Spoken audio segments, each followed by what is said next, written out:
నమస్కారం ETV news కు స్వాగతం. ఈనాటి ముఖ్యాంశాలు. తమిళనాట రేపే పళనిస్వామి బలపరీక్ష. నాటకీయ పరిణామాల మధ్య వ్యతిరేకంగా ఓటేస్తామని డీఎంకే ప్రకటన. ఫలితంపై తీవ్ర ఉత్కంఠ. బలపరీక్షలో విజయంపై పళనిస్వామి ధీమా. ప్రతి వ్యూహాలు ముమ్మరం చేసిన పన్నీర్ సెల్వం. రహస్య ఓటింగ్ జరిపించాలని స్పీకర్కు విజ్ఞప్తి.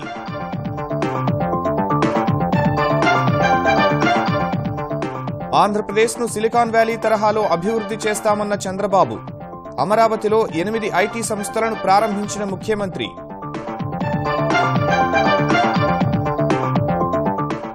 గ్రామీణ ఆర్థిక వ్యవస్థను పరిపుష్టం చేసే లక్ష్యంతో జనహిత ప్రారంభించిన కేసీఆర్.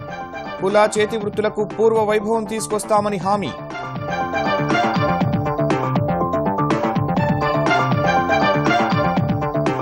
ఏపీ అవినీతి నిరోధక శాఖకు చిక్కిన నెల్లూరు జెడ్పీ సీఈఓ. వేరువేరు జిల్లాల్లో 14 చోట్ల తనిఖీలు. కోట్లాది రూపాయల విలువైన అక్రమాస్తుల గుర్తింపు. పెద్ద నోట్ల రద్దు తరువాత అనుమానాస్పద లావాదేవీల లెక్క తేల్చే పనిలో ఆదాయ పన్ను శాఖ. 5 లక్షల మందికి లేఖలు పంపేందుకు సన్నాహాలు.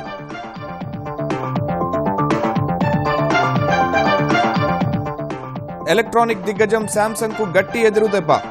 అవినీతి కేసులో సంస్థ అధినేత జేలీ అరెస్ట్. భారీగా పడిపోయిన కంపెనీ వాటాలు.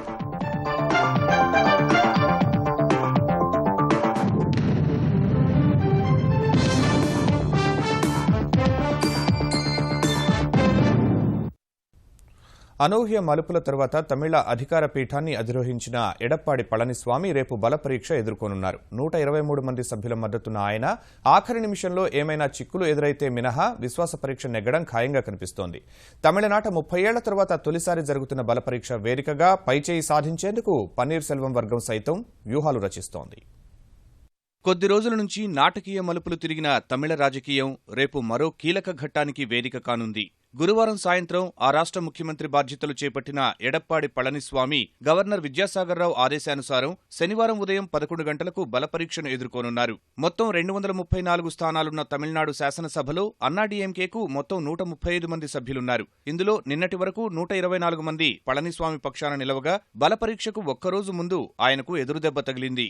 శశికళ వర్గాన్ని వీడి పన్నీర్ చెంతకు చేరిన మైలాపూర్ శాసనసభ్యుడు ఆర్ నటరాజ్ రేపటి బలపరీక్షలో పళనిస్వామికి వ్యతిరేకంగా ఓటేస్తానని ప్రకటించారు. ఫలితంగా పళనిస్వామి బలం 123కి తగ్గగా పన్నీరుకు మద్దతిస్తున్న ఎమ్మెల్యేల సంఖ్య 11కు చేరింది. బలపరీక్ష నెగ్గేందుకు 118 మంది సభ్యుల ఓట్లు అవసరం కాగా తమ విజయం ఖాయమని శశికళ వర్గం విశ్వాసంగా ఉంది. తమ వర్గం ఎమ్మెల్యేలు జారిపోకుండా జాగ్రత్తలు తీసుకుంటోంది. శశికళ వర్గానికి చెందిన అనేక మంది శాసనసభ్యులు ఇప్పటికీ గోల్డెన్ బే రిసార్ట్లోనే ఉండగా వారిని బలపరీక్ష సమయానికి శాసనసభకు చేర్చేందుకు పళనిస్వామి బృందం ఏర్పాట్లు చేసింది. ప్రస్తుతం 11 మంది సభ్యుల మద్దతే ఉన్నా రేపటి బలపరీక్షలో తన ప్రభావాన్ని చూపాలని భావిస్తున్న పన్నీర్ సెల్వం ఆ దిశగా కసరత్తు ముమ్మరం చేశారు. శశికళ వర్గంలోని అసంతృప్తుల ఓట్లు చీల్చడమే లక్ష్యంగా అడుగులు వేస్తున్న ఆయన రహస్య ఓటింగ్ జరిపించాలని శాసనసభ స్పీకర్ ధన్పాల్ను కోరారు. బలపరీక్ష కోసం శశికళ, పన్నీర్ సెల్వం వర్గాలు వ్యూహ ప్రతివ్యూహాల్లో ఉంటే ప్రధాన ప్రతిపక్షం డీఎంకే మాత్రం తీవ్ర తర్జన భర్జనల తరువాత పళనిస్వామికి వ్యతిరేకంగా ఓటేయాలని నిర్ణయించింది. తొలుత విశ్వాస పరీక్షకు దూరంగా ఉంటామని ప్రకటించిన డీఎంకే కొద్ది గంటలకే మాట మార్చింది.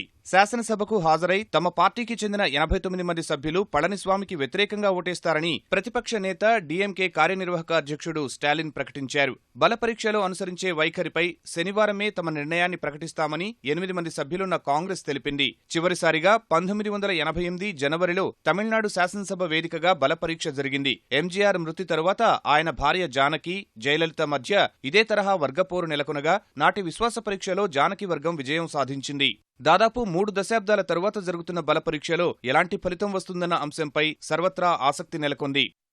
ఓవైపు బలపరీక్ష కోసం సిద్ధమవుతున్న శశికళ, పన్నీర్ సెల్వం వర్గాలు మరోవైపు పార్టీ పరంగా ఆధిపత్యం చాటుకునే ప్రయత్నాల్ని కొనసాగిస్తున్నాయి. ఈ విషయంలో దూకుడు పెంచిన పన్నీర్ సెల్వం వర్గం ఏకంగా అన్నాడీఎంకే ప్రధాన కార్యదర్శి శశికళ, ఆమె బంధువులు దినకరన్, వెంకటేష్ సహా ముఖ్యమంత్రి పళనిస్వామి, ఆయన మంత్రివర్గ సహచరుల్ని పార్టీ నుంచి బహిష్కరిస్తున్నట్లు ప్రకటించింది. గతంలో పార్టీ ప్రిసీడియం చైర్మన్ గా పనిచేసి పన్నీర్ పక్షాన చేరాక బహిష్కరణకు గురైన మధుసూదనన్ శశికళ వర్గంపై చర్యలు తీసుకున్నట్లు వెల్లడించారు. అటు అన్నాడీఎంకే ప్రధాన కార్యదర్శిగా శశికళ ఎన్నిక చెల్లదన్న పన్నీర్సెల్వం వర్గం ఫిర్యాదుపై కేంద్ర ఎన్నికల సంఘం స్పందించింది. ఈ నెలాఖరులోపు వివరణ ఇవ్వాలని శశికళకు తాకీదులిచ్చింది. గడువులోపు జవాబు చెప్పకపోతే తగిన చర్యలు తీసుకుంటామని ఈసీ స్పష్టం చేసింది. వ్యవసాయ ఆధారితంగా ఉన్న ఆంధ్రప్రదేశ్ను విజ్ఞానాంధ్రప్రదేశ్గా మార్చే లక్ష్యంతో తమ ప్రభుత్వం పనిచేస్తోందని ముఖ్యమంత్రి చంద్రబాబు తెలిపారు. విజయవాడ ఆటోనగర్లోని ఒకే ప్రాంగణంలో 8 ఐటీ సంస్థలను ప్రారంభించిన ఆయన నైపుణ్యం గల యువత ఏపీ సొంతమని, వారికి ఇక్కడే ఉపాధి అవకాశాలు కల్పించే ప్రయత్నాలకు పూర్తి స్థాయిలో సహకరిస్తామని హామీ ఇచ్చారు.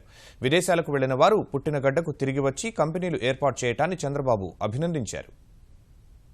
ఆంధ్రప్రదేశ్ను సిలికాన్ వ్యాలీగా, అమరావతిని ఐటీ కేంద్రంగా చేయడమే తమ ప్రభుత్వ లక్ష్యమని ముఖ్యమంత్రి చంద్రబాబు అన్నారు. విజయవాడ ఆటోనగర్లో 8 ఐటీ సంస్థలు ప్రారంభించిన ఆయన ఇక్కడ ఏర్పాటు చేసే సంస్థలకు రాయితీలు, ప్రోత్సాహకాలిస్తామని హామీ ఇచ్చారు. ఆంధ్రప్రదేశ్ను విజ్ఞానాంధ్రప్రదేశ్గా మార్చేందుకు ప్రయత్నిస్తున్నామన్న బాబు 8 కంపెనీలతో ప్రారంభమైన ఈ ప్రస్థానం భవిష్యత్లో వేలాది మందికి ఉద్యోగాలు కల్పించే స్థాయికి ఎదగాలని ఆకాంక్షించారు. జులై కల్లా మరికొన్ని కంపెనీలు అమరావతికి వస్తాయని చెప్పిన ఆయన తద్వారా 6,000 మందికి ఉద్యోగాలు వస్తాయని వెల్లడించారు. ఆంధ్రప్రదేశ్ ఎప్పటికెప్పుడు ఇన్నోవేషన్ లో ముందుకు పోవాలి. అది టెక్నాలజీ ఉపయోగిస్తారా, అదే మరి ఇంటర్నెట్ ఆఫ్ థింగ్స్ ఉపయోగిస్తారా, లేకుంటే కొత్త విధానాన్ని కనిపెడతారా, అవన్నీ మన చేతుల్లో ఉంది. ఇప్పుడు సిలికాన్ వ్యాలీకి కూడా కొంచెం భయం వచ్చింది. ఏది ఇవన్నీ జరుగుతాం డెవలప్మెంట్ చూసినాక. మరో సిలికాన్ వ్యాలీ ఆంధ్రప్రదేశ్ స్టేట్ తయారవుతుంది, దాంట్లో అనుమానం అవసరం లేదు. ఇన్నోవేషన్స్ నాంది, అదే మరిగా ఇన్క్యుబేషన్ కూడా ఆలోచిస్తున్నాం. ఆంటర్‌ప్రెన్యూర్స్ ప్రమోట్ చేస్తున్నా, ఉండేవాళ్లే కాకుండా ఇవన్నీ మనం చేసుకోగలిగితే బ్రహ్మాండమైన ఫలితాలు వస్తాయి. విజయవాడలో హార్డ్వేర్ బజార్ ఏర్పాటు చేస్తున్నట్లు ప్రకటించిన బాబు ఉద్యోగాలిచ్చే కంపెనీలతో సహా 13 శిక్షణా కేంద్రాలు కూడా ఏర్పాటయ్యాయని వివరించారు. అమెరికాకు వెళ్లిన వారంతా తిరిగి సొంత ప్రాంతానికి వచ్చి కంపెనీలు ఏర్పాటు చేయడం శుభపరిణామమని ఆయన సంతోషం వ్యక్తం చేశారు. వివిధ ప్రభుత్వ శాఖల్లో ఐటీని ప్రోత్సహించేలా చేపట్టిన ఈ ప్రగతి కార్యక్రమానికి కంపెనీలు సహకారం అందించాలని కోరారు. మెషిన్ల ద్వారా ఎవాల్యుయేట్ చేయొచ్చు. మెషిన్ల ద్వారా సో మెనీ థింగ్స్, ఒకటని కాదు. Sky is the limit. Imagination కు అద్దె లేకుండా ఏదైనా చేసే శక్తి వచ్చింది. అలాంటి ఇన్నోవేటివ్ టైంలో మనం ఉండడం మన కోసమే కాకుండా ఇది ప్రపంచానికే సేవలు అందించే అవకాశం ఈ అమరావతికి వచ్చిందని చెప్పి కూడా నేను మీకు తెలియజేస్తున్నా. అమరావతి నుంచి ప్రపంచానికే సర్వీస్ అందిస్తాం. సాఫ్ట్వేర్ కంపెనీలు, శిక్షణా సంస్థలు, కాలేజీలు విద్యార్థుల్ని ఒకచోట కలిపేలా రూపొందించిన ITCentral.in వెబ్సైట్ను ముఖ్యమంత్రి ప్రారంభించారు. అమరావతిలో నిర్మించ తలపెట్టిన పాలనా నగర భవన ఆకృతుల ప్రాథమిక డిజైన్లు ఈ నెల 22 నాటికి సిద్ధమవుతాయని ఆంధ్రప్రదేశ్ పురపాలక శాఖ మంత్రి నారాయణ తెలిపారు.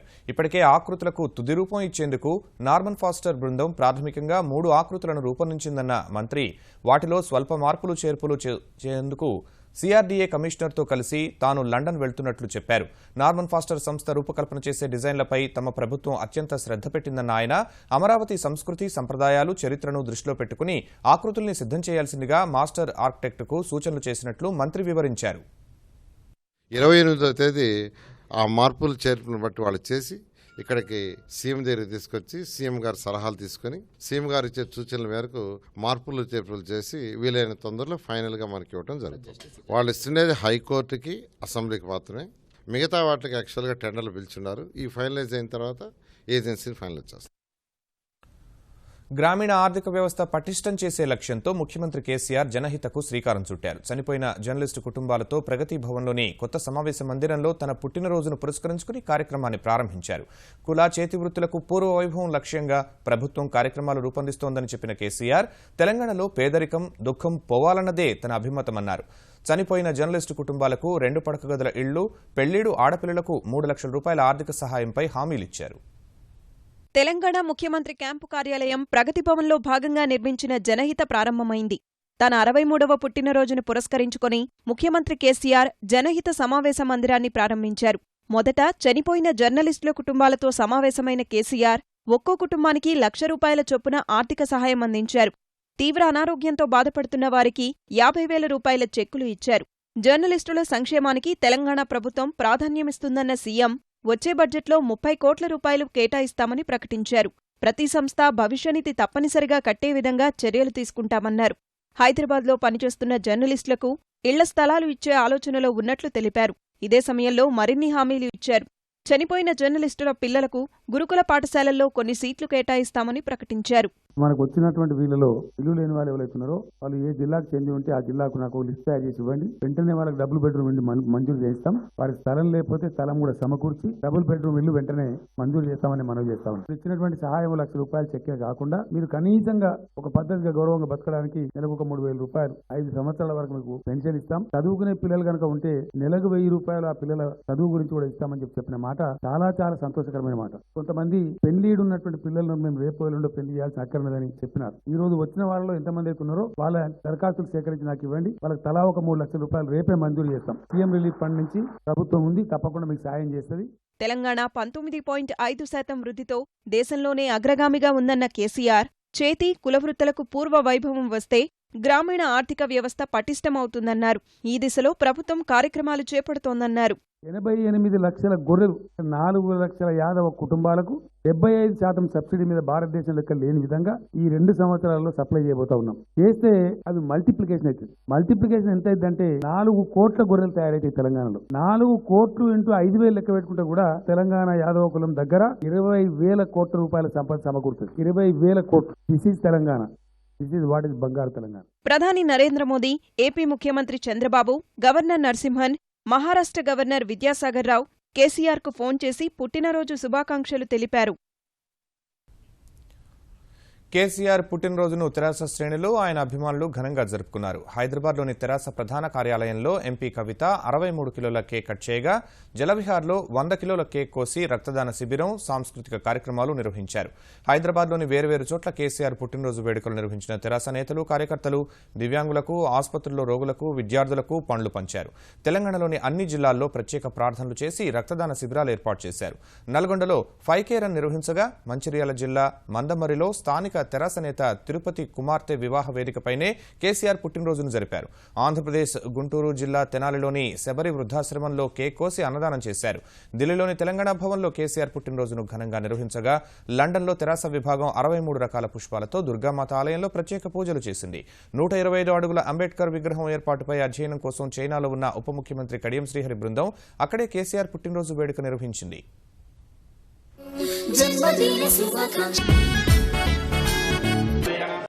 కేసీఆర్ చచ్చుడో తెలంగాణ వచ్చుడో అని చెప్పి ప్రాణ త్యాగానికి సిద్ధపడి తెలంగాణ సాధించినటువంటి ఆ గొప్ప నాయకుడి యొక్క జన్మదినాన్ని అందరూ కూడా సంతోషంగా జరుపుకుంటున్నారు. మిషన్ కాకతీయ, మిషన్ భగీరథ, 1 కోటి ఎకరాలుగా మాగాణిగా తెలంగాణను మార్చే కార్యక్రమం, డబుల్ బెడ్రూమ్ ఇళ్ల కార్యక్రమం, ఇలా అనేక సంక్షేమ కార్యక్రమాలు ఇవాళ ముందుకు తీసుకుపోతూ పేదల గుండెల్లో నిలిచినటువంటి ముఖ్యమంత్రి గారు కేసీఆర్ గారు.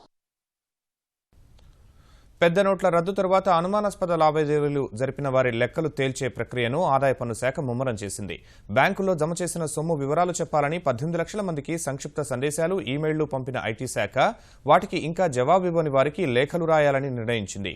పాత నోట్ల జమకు అవకాశం ఇచ్చిన 50 రోజుల్లో 4.5 లక్షల కోట్ల రూపాయల మేర లావాదేవీలు జరిపిన 18 లక్షల మందిపై ఆదాయ పన్ను శాఖ దృష్టి పెట్టింది. ఆపరేషన్ స్వచ్ఛధన్లో భాగంగా వారికి ఎస్ఎంఎస్లు, ఈమెయిళ్లు పంపగా ఇప్పటికే స్పందించిన 7 లక్షల మందికి పైగా ఖాతాదారులు లెక్కలన్నీ సరైనవేనని స్పష్టం చేశారు. తమ నుంచి సందేశం అందినా ఈ ఫైలింగ్ పోర్టల్లో ఇంకా నమోదు చేసుకుని 5 లక్షల మందికి లేఖలు పంపాలని ప్రాంతీయ కార్యాలయాల్ని ఐటీ శాఖ ఆదేశించింది. పన్ను చెల్లింపుదారుల్ని ఎలాంటి వేధింపులకు గురిచేయబోమన్న ఆ శాఖ పన్ను ఎగవేతకు పాల్పడేందుకు యత్నిస్తున్నారన్న ఖచ్చితమైన సమాచారం ఉంటేనే డిపాజిటర్ల ఇళ్లలో సోదాలు జరుపుతామని స్పష్టం చేసింది. ఆంధ్రప్రదేశ్ అవినీతి నిరోధక శాఖ అక్రమార్కుడైన మరో అధికారి గుట్టురట్టు చేసింది. నెల్లూరు జిల్లా పరిషత్ సీఈఓగా పనిచేస్తున్న బొబ్బా రామిరెడ్డికి సంబంధించిన ఇళ్లపై దాడులు చేసిన ఏసీబీ అధికారులు ఆయన కోట్లు విలువ చేసే అక్రమాస్తులు పోగేసినట్టు గుర్తించారు. ఆదాయానికి మించి ఆస్తులు కలిగి ఉన్నారనే ఆరోపణలతో నెల్లూరు జిల్లా పరిషత్ సీఈఓ బొబ్బా రామిరెడ్డి ఇంట్లో ఏకకాలంలో అవినీతి నిరోధక శాఖ అధికారులు సోదాలు నిర్వహించారు. నెల్లూరు సహా గుంటూరు, చిత్తూరు, రంగారెడ్డి జిల్లాల్లోని 14 ప్రాంతాల్లో ఇళ్లపై దాడులు చేసి భారీగా ఆస్తులు గుర్తించారు. నెల్లూరులోని నివాసంలో చేపట్టిన తనిఖీల్లో 2 కోట్ల రూపాయల ఆస్తులకు సంబంధించిన దస్త్రాలు స్వాధీనం చేసుకున్నారు. నెల్లూరులో 4 అంతస్తుల భవనం, 2 బ్యాంకు లాకర్లు, గుంటూరు, చిత్తూరు జిల్లాల్లో 10కి పైగా ఇళ్ల స్థలాలు గుర్తించారు. 10 లక్షల రూపాయల ప్రామిసరీ నోటు, 1,80,000 నగదు 26 లక్షల రూపాయల చెక్కులు స్వాధీనం చేసుకున్నారు. తిరుపతిలోని రామిరెడ్డి బంధువులు, స్నేహితుల ఇళ్లపై దాడులు చేశారు. రామిరెడ్డి మిత్రుడు తిరుమల తిరుపతి దేవస్థానంలో డిప్యూటీ తహసీల్దార్గా పనిచేస్తున్న పెద్దయ్య నాయుడు ఇంట్లో సోదాలు చేసి భారీగా నగలు, దస్తావేజులు, స్వదేశీ విదేశీ కరెన్సీ స్వాధీనం చేసుకున్నారు. పెద్దయ్య నాయుడును వెంటబెట్టుకుని తిరుమల తిరుపతి దేవస్థానం పరిపాలన భవనంలోనూ సోదాలు చేశారు. గుంటూరు జిల్లా తక్కెళ్లపాడులో రామిరెడ్డి సొంతింటితో పాటు అత్తగారి ఇంట్లో సోదాలు చేశారు. ఆయన కుమారుడు శ్రీకాంత్ రెడ్డి పేరిట 65 సెంట్ల స్థలం, నెల్లూరులో సోదరుడు నాగిరెడ్డి పేరిట 200 చదరపు గజాల స్థలం, నల్లపాడులో రామిరెడ్డి పేరిట ఉన్న 227 చదరపు గజాల స్థలం, గూడూరులో ఓ అపార్ట్మెంట్, దస్త్రాలు స్వాధీనం చేసుకున్నారు. హైదరాబాద్ వివేకానంద నగర్లోని అపార్ట్మెంట్లో 70 లక్షల రూపాయల విలువైన ఆస్తుల దస్త్రాలు గుర్తించారు. రంగారెడ్డి జిల్లాలో తమ్ముడి పేరిట కొనుగోలు చేసిన భూమి ఉన్నట్లు గుర్తించారు. రామిరెడ్డి నెల్లూరు నగరపాలక సంస్థ కమిషనర్, జిల్లా పంచాయతీ అధికారిగా అదనపు బాధ్యతలు నిర్వర్తించారు. పాత తరం, కొత్త తరం నాయకులు సమన్వయం చేసుకుంటూ ముందుకు సాగితే ఆంధ్రప్రదేశ్లో శాశ్వతంగా తెలుగుదేశానిదే అధికారమని ముఖ్యమంత్రి చంద్రబాబు అన్నారు. విజయవాడ A1 కన్వెన్షన్ సెంటర్లో పార్టీ నిర్మాణం, బడ్జెట్ 2017-18 అనే అంశంపై కార్యగోష్ఠి నిర్వహించిన బాబు నాయకులు సమైక్యంగా ఉంటూ అన్ని స్థాయిల్లోనూ పార్టీని బలోపేతం చేయాలని దిశానిర్దేశం చేశారు. విభేదాలు ఇంటికే పరిమితం చేయాలని, వాటిని పార్టీలోకి తీసుకురావద్దని చంద్రబాబు హెచ్చరించారు. మినిస్టర్స్ కూడా వేరే కాన్స్టిట్యున్సీలో ఇంటర్ఫియర్ కావడం కరెక్ట్ కాదు. అదే సమయంలో అక్కడ పార్టీ ఉంది, పార్టీని కూడా ఎమ్మెల్యే కోఆర్డినేట్ చేయాలి. చాలా మంది ఎమ్మెల్యేలు నేను చూస్తున్నాను, ఒంటెద్దు పోగొడుతూ వెళ్ళిపోతున్నారు కొంతమంది, అవి కూడా కరెక్ట్ చేసేయాలి. ఎమ్మెల్యే, ఎంపీ సయోధ్య అక్కడక్కడ సరిగా లేదు, కొన్ని దిక్కలు ఉంది, కొన్ని దిక్కడ ఇంకా ఒకరిద్దరు ఇబ్బందులు ఉన్నాయి, అవి కూడా ఉండడానికి వీల్లేదు. ఎంపీని కూడా ఎమ్మెల్యే కోఆర్డినేట్ చేయాలి, ఎమ్మెల్యేని మండల పార్టీ అధ్యక్షులు, మండల నాయకులు కోఆర్డినేట్ చేయాలి, వాళ్ళ గ్రామ స్థాయిలో ఉండే కోఆర్డినేట్ చేసుకోవాలి. 100-70% మనతోనే ఉండాలి. తెలంగాణ పోలీస్ కానిస్టేబుల్ నియామక తుది ఫలితాలను తెలంగాణ పోలీస్ రిక్రూట్మెంట్ బోర్డు విడుదల చేసింది. 11,613 కానిస్టేబుల్ పోస్టులకు జరిగిన తుది ఎంపికలో 10,442 మంది ఎంపికైనట్లు బోర్డు ప్రకటించింది. వీరిలో 1,130 మంది మహిళలు ఉన్నారు. ఈ ఫలితాలను www.tslprb.in వెబ్సైట్లో అభ్యర్థులు చూసుకోవచ్చని తెలిపింది. ఇందులో సివిల్ కానిస్టేబుళ్లుగా 2,102 మంది ఎంపికవగా వారిలో 637 మంది మహిళలు ఉన్నారు. ఏఆర్ కానిస్టేబుళ్లుగా 3,346 మంది ఎంపిక కాగా 387 మంది మహిళలు ఉన్నారు. సిపిఎల్ పురుషుల విభాగంలో 56 మంది కానిస్టేబుళ్లు, టీఎస్ఎస్పీ విభాగంలో 4,029 మంది పురుషులు కానిస్టేబుళ్లుగా ఎంపికయ్యారు. 170 మంది ఎస్పీఎఫ్ కానిస్టేబుళ్లుగా, 410 మంది ఫైర్మెన్ కానిస్టేబుళ్లుగా ఎంపికయ్యారు. కమ్యూనికేషన్ విభాగంలో 329 మంది ఎంపికవగా ఇందులో 106 మంది మహిళలు ఉన్నారు. ఎంపికైన అభ్యర్థులకు ప్రాంతాల వారీగా కేటాయించే వివరాలను ఈ నెల 20వ తేదీ నుంచి వెబ్సైట్లో పొందుపరుస్తామని police recruitment board director general తెలిపారు. తెలంగాణలో 137,000 ఉద్యోగాలు ఖాళీగా ఉన్నాయని, వాటి భర్తీ ప్రక్రియను వెంటనే చేపట్టాలని తెలంగాణ రాజకీయ ఐకాస అధ్యక్షుడు కోదండరాం డిమాండ్ చేశారు. ఈ డిమాండ్తోనే ఈ నెల 22న నిరుద్యోగ ర్యాలీ చేపడుతున్నట్టు చెప్పిన ఆయన ఈ ర్యాలీని హింసాత్మకంగా మార్చేందుకు కుట్ర జరుగుతోందని చెప్పారు. ఈ ప్రదర్శనకు వచ్చే వారంతా అలాంటి కుట్రలకు తావివ్వకుండా సంయమనంతో ఉండాలని ఐకాస అధ్యక్షుడు సూచించారు. ప్రభుత్వోద్యోగాలు కాకుండా ప్రభుత్వ రంగ సంస్థల్లో ఖాళీగా ఉన్న మరో 50,000కు పైగా పోస్టులను కూడా భర్తీ చేయాలని, ఉద్యోగాల భర్తీకి క్యాలెండర్ విధానం అమలు చేయాలని కోదండరాం డిమాండ్ చేశారు.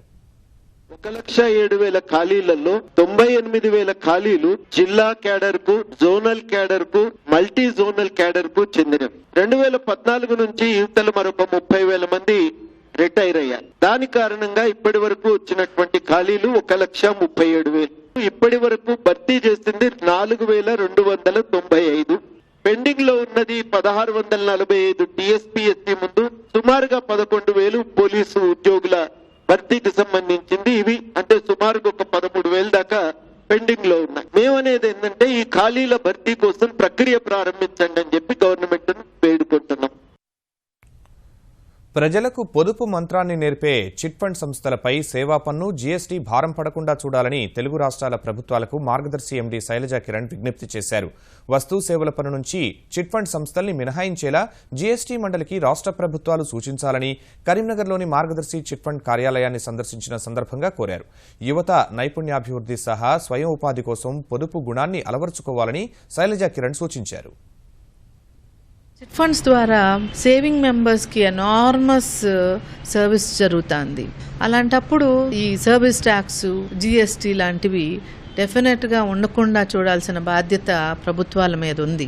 మేము చిట్ ఫండ్ అసోసియేషన్ తరఫున మన తెలంగాణ గవర్నమెంట్కి, ఆంధ్రప్రదేశ్ గవర్నమెంట్కి కూడా విజ్ఞప్తి చేస్తున్నాం. దయచేసి ఇంత మంచి ఇండస్ట్రీ తరపున జిఎస్టీ కౌన్సిల్ మెంబర్స్కి గవర్నమెంట్స్ మాకు సపోర్ట్ చేయాలి. సర్వీస్ ట్యాక్స్ జిఎస్టీ లేకోకుండా చూడాలని ప్రార్థిస్తున్నాం. పద్మ పురస్కారాల ఎంపికలో కేంద్రం ఎలాంటి సిఫార్సులకు తావివ్వనందునే అతి సామాన్యులకు కూడా అవార్డులు దక్కాయని కేంద్ర మంత్రి బండారు దత్తాత్రేయ స్పష్టం చేశారు.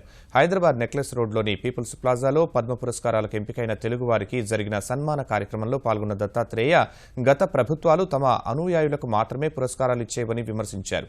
వ్యక్తిత్వ నిర్మాణం ద్వారానే దేశాభివృద్ధి సాధ్యమని ఆయన వ్యాఖ్యానించారు. పాకిస్తాన్లోని సింధ్ రాష్ట్రంలో నిన్న ఆత్మాహుతి దాడికి పాల్పడి 88 మందిని బలిగొన్న ఉగ్రమూకలపై ఆ దేశ భద్రతా బలగాలు ఉక్కుపాదం మోపాయి. పాక్లోని వేర్వేరు ప్రాంతాల్లో ప్రతిదాడులకు దిగి 100 మంది ముష్కరుల్ని మట్టుబెట్టాయి. నిన్న ఆత్మాహుతి దాడి జరిగిన సెహ్వాన్లో ఆపరేషన్ పూర్తి చేసుకుని తిరిగి వెళ్తున్న పారామిలిటరీ రేంజర్లపై ఉగ్రవాదులు దాడికి దిగగా ధీటుగా స్పందించిన రేంజర్లు 7 ముష్కరుల్ని కాల్చి చంపారు. కరాచీలో మరో 11 మందిని హతమార్చారు. ఖైబర్ పఖ్తూన్ఖవాలో 12 మంది, ఖుర్రం మహమ్మద్ జిల్లాల్లో 3, ఖైబర్ గిరిజన జిల్లాలో 3, బలోచిస్తాన్లో 2 ఉగ్రవాదుల్ని పాకిస్తానీ భద్రతా సిబ్బంది మట్టుబెట్టారు. ఇతర ప్రాంతాల్లోనూ మరికొందరు ముష్కరుల్ని హతమార్చి అనేక మందిని అరెస్ట్ చేశారు. ఉగ్రమూద నిర్మూలనకు తమ ప్రభుత్వం సంకల్పించుకుందని, రానున్న రోజుల్లో ముష్కర్లపై పోరును మరింత ముమ్మరం చేస్తామని పాక్ అధికారులు చెప్పారు. భారత్ను లక్ష్యం చేసుకుని పాకిస్తాన్లోని ఉగ్రవాద సంస్థలు అక్కడి ప్రభుత్వ అండతో కార్యకలాపాలు సాగిస్తున్నాయనడానికి మరో ఆధారం లభించింది. భారత వ్యతిరేక జిహాదీ సంస్థలకు పాక్ నగరం కరాచీ కీలక కేంద్రంగా మారిందని ఐరోపాకు చెందిన ద ఇంటర్నేషనల్ క్రైసిస్ గ్రూప్ అనే సంస్థ తన నివేదికలో వెల్లడించింది. పాకిస్తాన్ కరాచీలో అగ్నికి ఆజ్యం పేరుతో రూపొందించిన నివేదికలో భారత వ్యతిరేక కార్యకలాపాలు నిర్వహిస్తున్న జిహాదీ సంస్థల వివరాలను విస్తారంగా ప్రస్తావించింది. లష్కరే తోయిబా, జైషే మహమ్మద్ వంటి ఉగ్రవాద సంస్థలు కరాచీలో మదార్సాలు, స్వచ్ఛంద సంస్థలను నిర్వహించేందుకు భద్రతా దళాలు అనుమతులు ఇస్తున్నాయని నివేదిక తెలిపింది. దశాబ్దాల నిర్లక్ష్యం, నిర్వహణ రాహిత్యం కారణంగా కరాచీ వంటి పెద్ద ధనిక నగరాలు పేలేందుకు సిద్ధంగా ఉన్న అగ్నిపర్వతాల్లో మారిపోయాయని ఆవేదన వ్యక్తం చేసింది. సుప్రీంకోర్టులో న్యాయమూర్తుల సంఖ్య 28కి చేరింది. ఈ మేరకు రాష్ట్రపతి ఆమోదం తెలపడంతో మరో 5 న్యాయమూర్తులు ఇవాళ ప్రమాణ స్వీకారం చేశారు. ప్రధాన న్యాయమూర్తి justice JS Khehar, justice Sanjay Kaul, justice Mohan Shantanagoudar, justice SA Nazeer, justice Navin Sinha, justice Deepak గుప్తాలతో ప్రమాణం చేయించారు. సుప్రీంకోర్టులో ప్రధాన న్యాయమూర్తి సహా మొత్తం 31 మంది న్యాయమూర్తులు ఉండాల్సి ఉండగా ప్రస్తుతం 28 మంది మాత్రమే ఉన్నారు. 5 న్యాయమూర్తుల నియామకానికి ఇటీవల రాష్ట్రపతి ఉత్తర్వులు జారీ చేశారు. దక్షిణ కొరియా ఎలక్ట్రానిక్ దిగ్గజం శాంసంగ్ సంస్థకు గట్టి ఎదురుదెబ్బ తగిలింది. అవినీతి కేసులో ఆ గ్రూప్ అధినేత జే లీని పోలీసులు అరెస్ట్ చేశారు.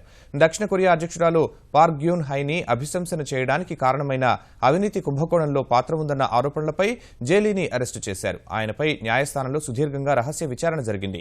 శాంసంగ్ సంస్థలో 2 ప్రధాన విభాగాలను కలిపేసి తన తండ్రి లీ కున్ హీ నుంచి పగ్గాలు తీసుకోవడానికి ప్రభుత్వం మద్దతు కూడా తీసుకున్నారన్న ఆరోపణలపై జే లీని అరెస్ట్ చేశారు. ఇందుకోసం భారీ మొత్తంలో నజరానాలు అందించారని భావిస్తున్నారు. లీని పోలీసులు అరెస్టు చేయగానే ప్రపంచవ్యాప్తంగా శాంసంగ్ షేర్లు భారీ పతనాన్ని నమోదు చేశాయి. అంతర్జాతీయ మార్కెట్లలో సానుకూల పవనాలు సహా విదేశీ సంస్థాగత మదుపర్లు కొనుగోళ్లకు మొగ్గు చూపిన వేళ స్టాక్ మార్కెట్లు వరుసగా 2వ రోజు లాభాల్లో ముగిశాయి. క్రితం సెషన్లో 145 పాయింట్లు పెరిగిన సెన్సెక్స్ ఇవాళ మరో 167 పాయింట్లు ఎగబాకింది. ఈ ఉదయం 28,670 పాయింట్ల వద్ద ఉత్సాహంగానే ప్రారంభమైన సూచి మొదటి నుంచి లభించిన కొనుగోళ్ల మద్దతుతో దూసుకుపోయింది. ఒక దశలో 28,726 పాయింట్ల గరిష్ట స్థాయిని తాకిన సూచి పెరిగిన ధరల వద్ద కొంతమంది మద్దతుదారులు లాభాల స్వీకరణకు మొగ్గు చూపగా 28,411 పాయింట్ల కనిష్ట స్థాయికి పడిపోయింది. చివర్లో మళ్లీ కోలుకుని 28,469 పాయింట్ల వద్ద స్థిరపడింది. జాతీయ స్టాక్ ఎక్స్చేంజ్ సూచీ నిఫ్టీ 44 పాయింట్ల ఎగబాకి 8,822 వద్ద ముగిసింది. ఈటీవీ న్యూస్ సమాప్తం. నమస్కారం.